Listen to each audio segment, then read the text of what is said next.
마태복음 14장 14절에서 21절 말씀에는 예수께서 나오사 큰 무리를 보시고 불쌍히 여기사 그 중에 있는 병인을 고쳐주시니라. 저녁이 되매 제자들이 나와 가로되 이곳은 빈들이요 때도 이미 저물었으니 무리를 보내어 마을에 들어가 먹을 것을 사 먹게 하소서. 예수께서 가라사대 갈 것 없다. 너희가 먹을 것을 주어라. 제자들이 가로되 여기 우리에게 있는 것은 떡 5개와 물고기 2마리 뿐이니이다. 가라사대 그것을 내게 가져오라 하시고 무리를 명하여 잔디 위에 앉히시고 떡 5개와 물고기 2마리를 가지사 하늘을 우러러 축사하시고 떡을 떼어 제자들에게 주시매 제자들이 무리에게 주니 다 먹고 다 배불리 먹고 남은 조각을 12바구니에 차게 거두었으니 먹은 사람은 여자와 아이 외에 5,000명이나 되었더라. 잠언 11장 24절에서 25절 말씀에는 흩어 구제하여도 더욱 부하게 되는 일이 있나니 가도히 아껴도 가난하게 될 뿐이니라. 구제를 좋아하는 자는 풍족하여 질 것이요 남을 윤택하게 하는 자는 윤택하여 지리라. 이 2가지 성경절의 공통점은 무엇입니까? 우리 주님께서는 요즘 말로 재테크를 말씀하셨어요. 요즘에 주식시장이 난리 났다고 매스컴에서 떠드는데요. 아무리 재테크의 달인이라도 우리 주님의 재테크 솜씨에는 못 미칠 거예요. 떡 5개 하고 물고기 2마리로 5,000명뿐 아니라 여자와 아이들을 합하면 한 2만 명이 넘겠지요. 그 사람들을 다 먹이고도 또 12광주리를 남겼잖아요. 여러분, 우리 주님께서는 오늘 과연 올바른 투자가 어떤 것인지 말씀하셨습니다. 탈무드에는 세 친구에 대한 이야기가 있어요. 어느 날 임금님의 신하를 보내 어떤 백성에게 곧 임금이 있는 왕궁으로 출두하라는 명령이 떨어졌어요. 이 백성은 왕궁으로 출두하라니 겁이 났어요.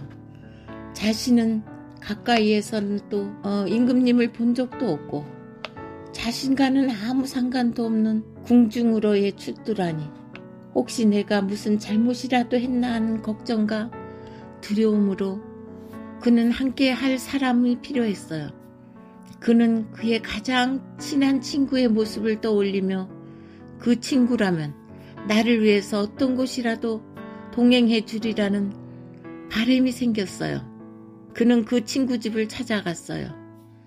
그러면서 자신의 사정을 얘기하며 같이 동행해 줄 것을 부탁했어요. 그는 그 친구 집을 찾아갔어요. 그러면서 자기의 사정을 얘기하며 같이 동행해 줄 것을 부탁했습니다. 그런데 자기가 그토록 믿었던 그 친구는 2번도 생각 안 하고 너무도 매정하게 말하는 거예요. 나는 갈 수 없다네 하면서 뒤도 안 돌아보고 문을 닫고 들어가는 거예요. 이 사람은 크게 실망하였지만 그러나 또 다른 친구 하나가 있는 거예요. 그는 이 친구만은 하고 2번째 친구를 찾아갔어요. 가서 자초지정을 얘기하며 왕궁까지 동행한 것을 간절하게 부탁했어요. 그런데 이 친구는 자네 부탁이니 왕궁 문까지만 같이 가주겠네 하는 거예요. 이 사람은 다시 실망하였어요. 집으로 오는 길에 3번째 친구를 떠올렸어요. 그러나 자기가 가장 그를 친한 친구로 여기지 않았듯이 그 친구도 자신에 대해서 그러리라 여기며 그 친구를 마지못해서 찾아갔어요. 큰 기대 없이 찾아간 곳에 뜻밖의 이 3번째 친구는 이 사람의 손을 꼭 붙잡으며 내가 같이 가주겠네. 내가 자네에 대해서 왕에게 잘 말해주겠네. 걱정하지 말게나. 여러분, 여러분에게는 이 3번째 친구와 같은 친구가 있습니까? 여기에서의 1번째 친구는 재산입니다. 우리가 아무리 귀하고 소중하게 여겨도 우리의 숨이 끊어지는 순간에는 남겨두고 갈 수밖에 없는 것입니다. 두 번째 친구는 가족입니다. 희노애락을 같이 하며 오랫동안 같이 지낸 가족이나 친족이지만 그들은 묘지까지만 따라옵니다. 그 다음에는 그를 거기에 묻고 가버립니다. 그리고 오랜 시간이 지나면 잊어버립니다. 그들에게는 다른 가족이 생긴 것입니다. 세 번째 친구는 선행입니다. 평소에는 그렇게 눈에 띄지 않지만 죽은 뒤에는 선행이라는 친구는 그 사람을 내세까지 동행하며 그가 얼마나 선한가를 변호하며 그가 천국에까지 다다르도록 우리를 보호합니다. 외국의 격언에는 기도는 우리를 천국 문 앞까지는 인도한다. 그러나 천국 문을 여는 열쇠는 선행이다. 우리의 친구 되신 구주께서도 이 세상에 가난한 이로 오셨습니다. 그분의 생애 대부분은 빈곤하여 오죽하면 여우도 굴이 있지만 인자는 머리 둘 곳이 없다고 하셨어요. 그분이 가시는 곳, 머무시는 곳, 그곳에는 그분을 사랑하는 친구들이 숙식을 주었어요. 이 세상의 어느 나라에도 빈부격차가 없는 곳이 있을까요? 가장 부자인 미국에는 거지가 없을까요? 복지 혜택이 잘 되어 있는 북유럽의 그 복지 국가에서도 역시 부자와 가난한 사람은 있습니다. 마태복음 26장 7절에서 한 여자가 매우 귀한 항유 한 옥탑을 가지고 나와 식사하시는 예수의 머리에 부으니 제자들이 보고 분하여 가로되 무슨 의사로 이것을 허비하느뇨 하거늘 예수께서 하시고 저희에게 이르시되 너희가 어찌하여 이 여자를 괴롭게 하느냐 저가 내게 좋은 일을 하였느니라. 가난한 자는 항상 너희와 함께 있거니와 하시는 말씀을 하셨습니다. 어느 시대의 사회 가난한 자는 항상 있게 마련인데 그 격차가 너무 커지면 사회가 불안해져서 치안이 안 되고 결국은 범죄율이 높아져서 가난한 자들뿐이 아니라 부자도 불안해서 자기가 거주하는 도시에서는 살 수 없게 되는 거예요. 며칠 전에 본 어떤 텔레비 프로에는 미국이라는 그 샌프란시스코란 나라를 보여주었는데 그곳에서 그 노숙자들, 마약하는 노숙자들 때문에 그 도시가 황폐화되어서 그 멋진 건물들이 다 문을 닫았더라고요. 이렇듯 가난한 자를 방치하게 되면 결국 그 피해는 부자들이 볼 수밖에 없어요. 교회 증언 4권 551쪽에는 세상에서 빈곤이 사라지는 것은 하나님의 목적이 아니었다. 사회의 계층들은 결코 평등화되지 않을 것이다. 이는 우리 인류를 특징지고 있는 조건의 다양성이 하나님께서 품성을 입증하고 개발시키기 위해 계획하신 수단들 중 하나이기 때문이다.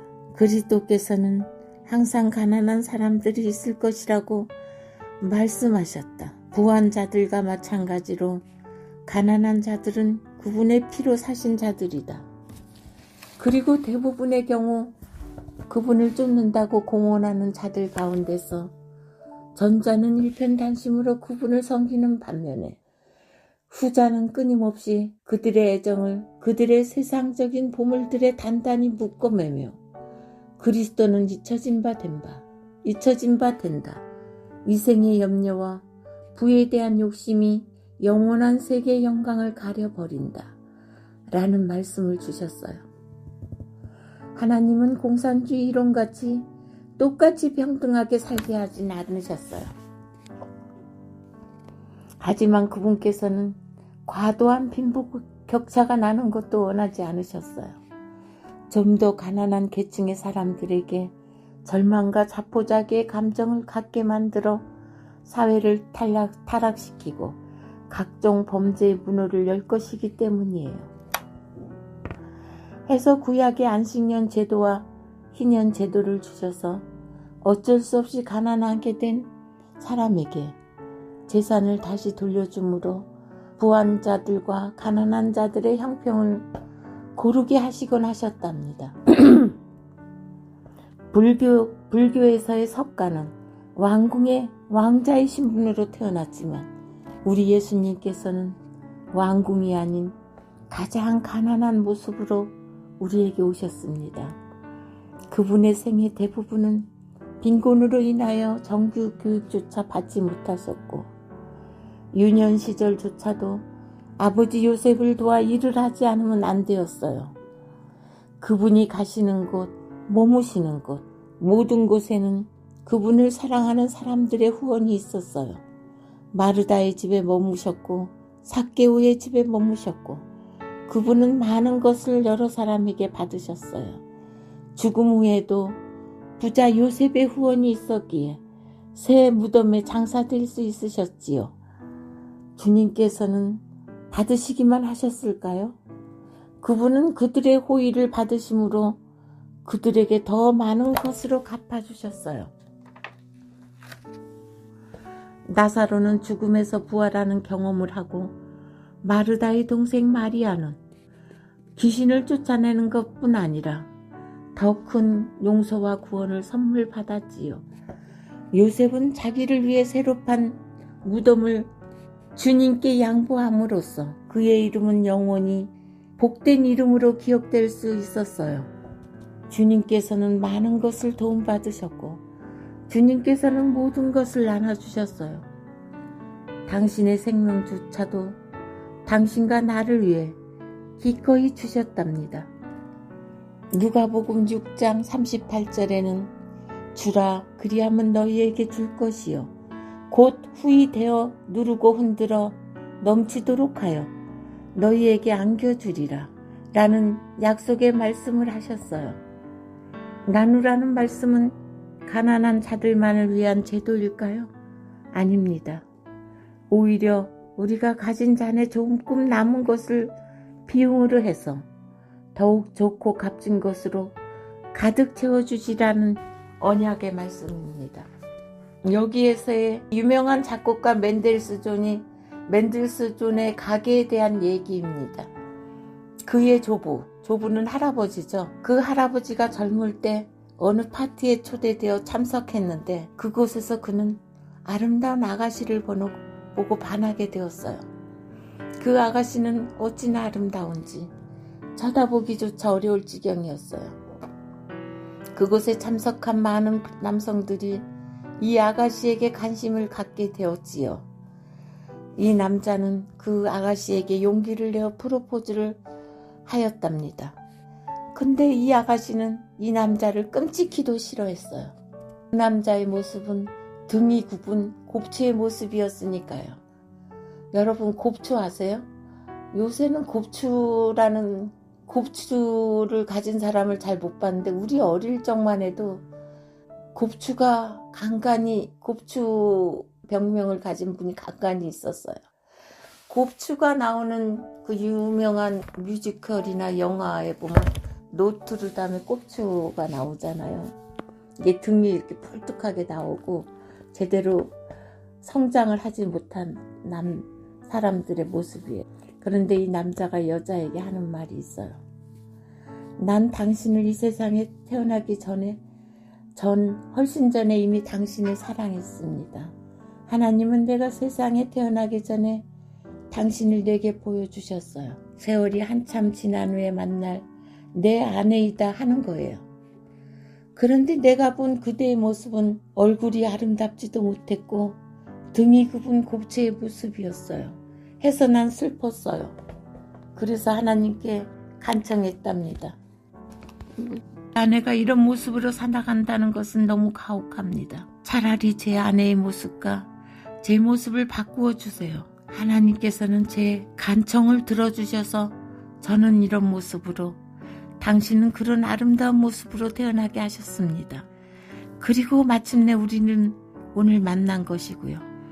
물론 이것이 그의 탁월한 언변 때문이겠지요. 이 여성은 그의 프로포즈에 너무 감동되어서 결국에는 그의 아내가 되었답니다. 그래서 결혼을 해서 태어난 손자가 그 유명한 맨델스존이 되었습니다. 이건 좀 비약적이지만 우리가 태어나기 전 우리에게도 하나님께서 너희가 선택하도록 하여라. 다른 사람의 도움을 받아야 하는 삶을 선택하든지 아니면 다른 사람에게 도움을 주는 삶을 택하든지 물어보신다면 여러분은 어떤 결정을 하실 건가요? 고린도 후서 8장 9절 말씀에 부요하신 자로서 너희를 위하여 가난하게 되심은 그의 가난함을 인하여 너희로 부요케 하려 하심이라. 우리의 부요는 우리 주님의 가난을 택하셨기 때문이에요. 우리를 위해서 기꺼이 가난을 택하심으로써 우리에게 많은 것을 주실 수 있으셨지요. 증언의 말씀에는 하나님께서는 당신이 창조하신 모든 것들을 돌보시고 각각의 필요를 채워주신다. 비록 우리가 헤아릴 수 없을 만큼 많은 세계가 있다 할지라도 그분께서는 우주에 있는 세계를 붙들고 계신다. 동시에 그분께서는 두려움을 잊고 변변찮은 노래를 부르는 가장 작은 새도 돌봐주신다. 우리의 하늘 아버지는 우리 모두를 부드러운 시선으로 바라보신다. 그분께서는 우리가 일하러 갈 때 보시며 우리가 기도할 때 들으신다. 그분께서는 우리가 자리에 누울 때나 아침에 일어날 때 우리를 보고 계신다. 그분은 부자가 그의 저택에서 언제 연회를 여시는지 아신다. 그분은 또 가난한 사람들이 자식들을 식탁 주위에 모을 때 그것들을 보고 계신다. 모든 눈물을 주시하시고 모든 미소를 보신다.